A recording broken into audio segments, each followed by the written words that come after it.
hopefully you guys see that. Okay. By the way, what would be the problem if, once again, if you tried to put in 0 there? Yeah, there you can't have 0 on the bottom of the fraction, okay? And actually you'd have 0 over 0, which sometimes people try to convince me is 1. You know, because the number decided by itself is 1. However, let's take a look. Do you see that there's like these 2 lines coming in? By the way, the reason why is because, think about absolute value. The absolute value outputs a positive number, correct?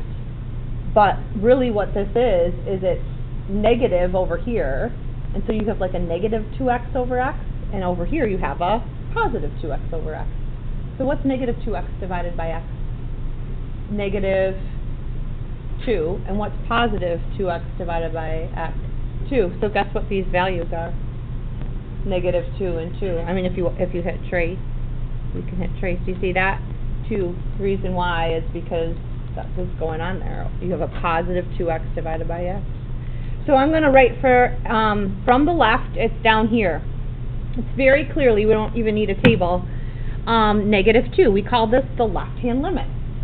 From the right, it approaches positive 2. Okay, so this is the left side limit, and this is the right side.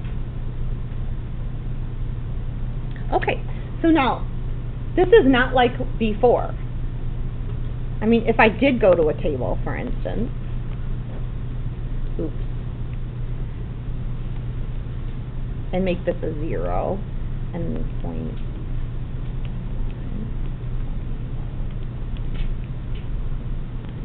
Over here, it's clearly 2.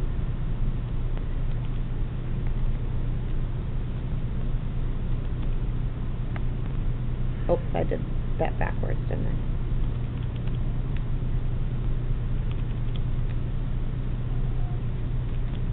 And over here, it's clearly negative 2. Are they approaching the same thing, like in that last one? Are they approaching the same value? No. This is going to continue to be negative 2, and that's going to continue to be 2. So what do you think about this?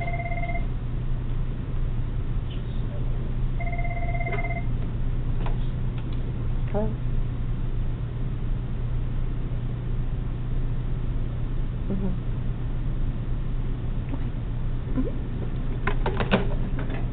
It doesn't. The definition of a limit is from the left and the right. It has to approach one number, does it? Nope. Okay? So we look at these left-hand and right-hand limits not because they're not going to exist, but if they approach 2 different values, or I get 2 different things, then a limit does not exist at a point. Okay? So hopefully you have a little bit of a better idea how with a table and a graph you can evaluate limits.